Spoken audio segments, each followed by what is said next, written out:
Hi, I'm Kristina Bergsten with the Animal Law Firm, where we are fighting for the underdog.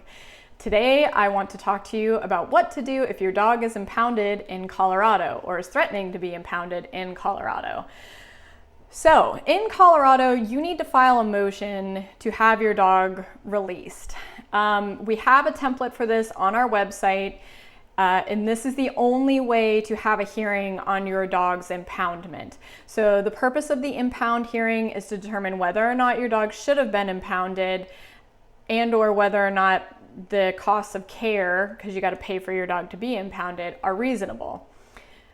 This hearing is not designed to be won. Most of the time we will conduct this hearing just to try to get as much discovery or evidence as quickly as possible and try to negotiate a resolution for the release of your dog as quickly as possible.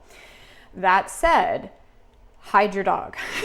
If your dog kills another animal or bites a person, take your dog to a third party, undisclosed location. Make sure that person has nerves of steel because they cannot give the dog up. And do not tell law enforcement where you took your dog, because if you give your dog to law enforcement, you have to fight to get your dog out. And like I said, that hearing is not designed for you to win.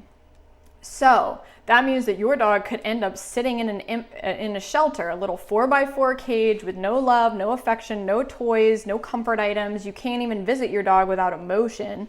Meaning like I have to file a motion in order to get you visitation rights, because otherwise they won't let you in.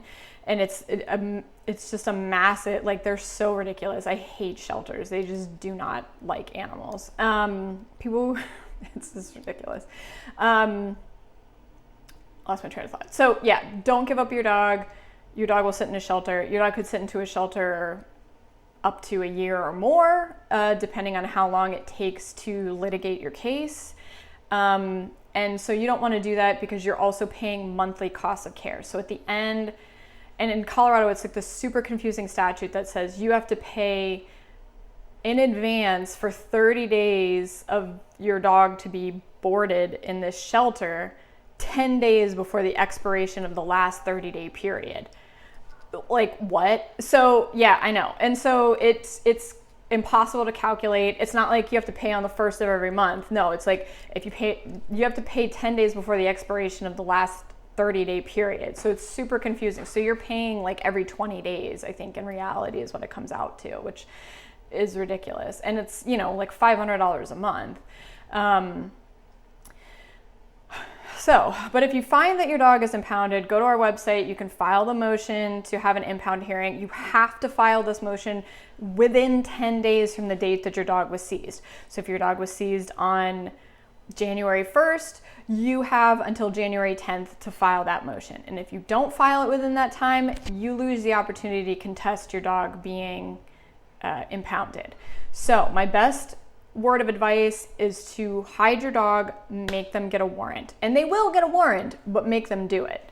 If you take your dog outside of the jurisdiction, there is nothing in any of the municipal statutes, so the city statutes, or especially in the Colorado state statute for dangerous dog, that gives the judge or the prosecution authority to order you to bring the dog back into the jurisdiction. So get your dog, hide your kids, hide your wives, get your dog out of the jurisdiction. Give your dog to a third party. Do not tell your attorney. Do not tell law enforcement, especially. Don't tell anyone. Keep that secret and take it to your grave. Now, that does require you to have nerves of steel, because the police will show up at your house with a warrant. Animal control will be very mad at you. Everyone's going to be very annoyed that they had to do all this paperwork. They're going to threaten you with jail. They're going to threaten you with arrest. They're going to threaten you with more criminal charges for every day that you don't bring the dog into the jurisdiction. Don't let it get to you. I would rather fight 42 additional charges than have to fight to get your dog out. Because it's a lot easier to enforce rights for a human than it is to enforce the non-existent rights for animals, right? Because animals are property. So under the law, not in my opinion. So it's much easier to enforce your rights. It's much easier to protect your rights when it comes to criminal charges than it is to get your dog out of impound. So if you have the emotional fortitude to withstand being bullied by law enforcement, because that's exactly what's going to happen, then please hide your dog. Please get, in an undisclosed location, force them to get a warrant. It will buy you time. And if they say they want your dog to be taken for 10-day quarantine, which is required by Colorado health statutes, it's to determine whether or not your dog shows signs of rabies anytime there's a bite. The law allows the bite quarantine to happen at home or at a veterinarian's office of your choosing. But sometimes animal control will say, oh yeah, it's just protocol. We just need to take your dog for this 10-day quarantine. You can get your dog back at the end of the 10 days, no big deal. And then you go to pick up your dog and they're like, F you can't get your dog. Your dog's super dangerous. We're not letting you have your dog. You're an idiot. Like, screw you. Like, you can't control your dog. Like, joke's on you. Seriously, they'll do this. I've seen it done so many times. They're lying liars. And do not give a statement. If they come to your house and they're like, what happened? I plead the fifth. These are the magic words. I plead the fifth. My attorney told me not to make a statement. I talked to an attorney. She said, plead the fifth. I'm pleading the fifth. Just plead the fifth. I'm not making a statement, period. End of discussion. And if they're like, well, we're just trying to get to the bottom, they'll try to get you to make a statement voluntarily because then they can use it against you. But if you plead the fifth and you don't say anything, then it can help in your defense. But if you're like, oh yeah, I let my dog off leash and he ran across the street and like I took 10 minutes to get over there and like I'm really sorry, and he just like ripped this chihuahua's head off and like, whew, things happen. Please don't talk, because it's really hard to like undo that once you've said it, because they're gonna write it down their little notebook and be like, oh yeah, I totally understand. All right, yeah, great. Like just trying to get your side of the story. They are not. They're lying to you because they want to convict you and they want to get fines and fees and all of that stuff. So if your dog kills another animal, bites a human, hide your dog. Do not give your dog to law enforcement. Make them give you a warrant. If they say they want to take the dog for the 10-day quarantine, get a warrant and then hide your dog immediately.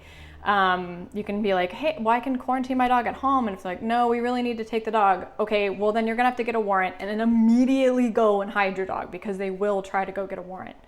So if you're in Colorado, if you're facing dangerous dog charges, vicious dog charges, whatever charges related to your dog biting another animal or a person, give us a call, 303-623-4000. Check out our website, theanimallawfirm.com, which has our templates for the impound hearing, and it also has a lot of blog posts on what to do if you find yourself, dealing with a dog bite situation as a owner of a dog accused of biting. Okay, so stay safe out there. Remember, don't talk to cops or animal control. And yeah, I'll see you next time, underdogs. Bye.